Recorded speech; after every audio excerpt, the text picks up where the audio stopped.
Collapse of Weimar, rise of Hitler. Great Depression. After the Wall Street crash that happened in USA in 1929, Germany's economy was crippled and led many countries into the Great Depression. Germany, under the Dawes Plan, relied heavily on US loans, and when the USA asked for their money back, Germany had to give them the money, but this led German economy and politics to collapse. Economic effects.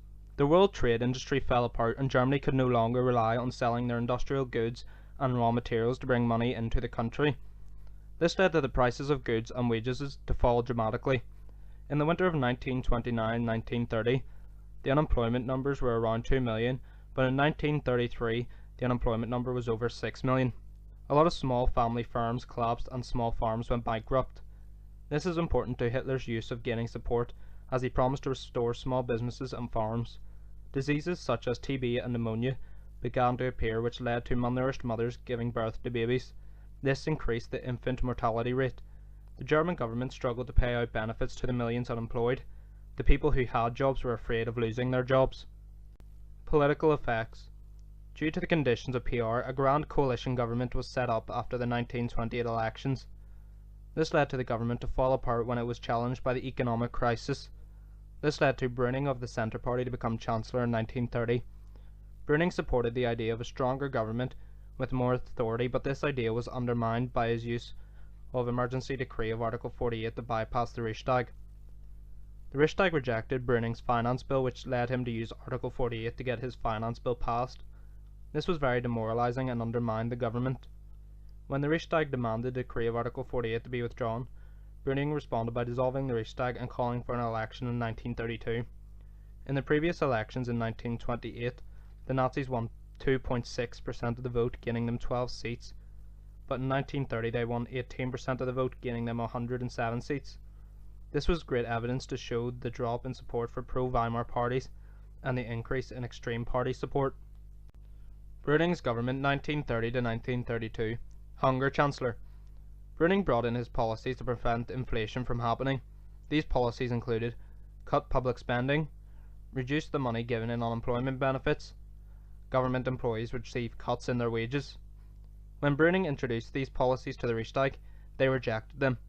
Brüning then asked the President to rule by emergency decree, allowing Brüning to use Article 48 to get the laws passed without the need of the Reichstag. This undermined democracy, especially as the policies were unpopular. However, these policies were considered effective. Even this, they were very harsh.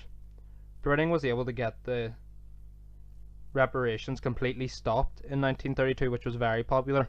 However, Germany's industrial production dropped by 40% since 1929. Brüning also put a ban on the SA and the SS to reduce violence. One of Brüning's major political failures was his overuse of Article 48. He used it 5 times in 1930, then 44 times in 1931, then 66 times in 1932. Presidential elections, April 1932. After the close result of the presidential election in 1932, with Hitler gaining 30% of the vote and Hindenburg receiving just under 50%, it was decided to hold another election in April of the same year. The two candidates were Hitler and Hindenburg. Hindenburg was backed by the left-wing and moderate parties, as Hitler was backed by the right-wing parties.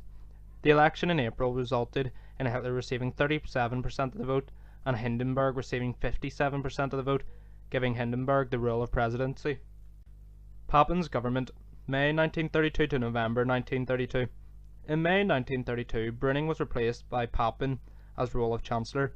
However, not one of the ministers that Papen selected were from the Reichstag. This was known as the Cabinet of Barons. This is evidence to show that democracy was fading fast. It was fading even faster when Papen also showed his intent to use Article 48. Papen also released the ban on the SA and the SS. This is partly down to Papen's shared belief with Hitler in the need for fresh elections. Papen shut down the Prussian regional government in July 1932. This showed his lack of faith in democracy. Democracy was now becoming a lost cause. July 1932 elections. In the July elections, the Nazis gained 37.4%, gaining them 230 seats. This meant that the Nazis were now the largest party in the Reichstag. There was now a division within the Reichstag, as Hitler and the Communists refused to work with the Papen's government. This led to street battles to occur with the SA and the Communists. This also led to people believe that the government had lost control. This gave President Hindenburg two choices: to either make Hitler Chancellor or to keep supporting Papen. Due to Hindenburg's hatred in Hitler, he decided to keep on supporting Papen. However, the Reichstag had voted on whether or not to continue supporting Papen. It resulted with Papen only getting 42 members willing to support him and a further 512 that voted against him. This forced Papen into calling an election for November 1932. November 1932 elections. Between the July and November elections, the Nazis lost support by only gaining 33.1% of the vote and losing them 34 seats. This was down to the increase in communist support. Even though the Nazis lost support, they were still the largest party in the Reichstag. This did not alter Hindenburg's decision, which stopped him from appointing Hitler as Chancellor. Schleicher's government. Hindenburg was forced to sack Papen due to the army refusing to support Papen's use of Article 48. Hindenburg, still refusing to appoint Hitler as Chancellor, appointed Schleicher as Chancellor. Schleicher aimed to gain support from the Reichstag to create a more united government. He also wanted to be seen as the man who united the politicians together. Schleicher was also deeply suspicious of Hitler. This led to him trying to split the party by appealing to the socialist left-wing side of the party, which was led by Gregor Strasser. He also tried to win over left-wing parties by making concessions to the trade unions, but the trade unions were suspicious of him and refused to support him. This made Schleicher's move counterproductive. Now, due to the failure of the governments to deal with the problems, the Nazis began to look like the lesser of two evils.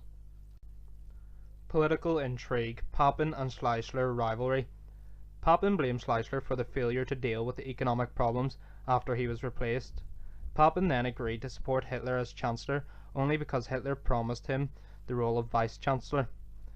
This deal was only made because Papen believed that Hitler and the Nazis could be controlled if Hitler was Chancellor.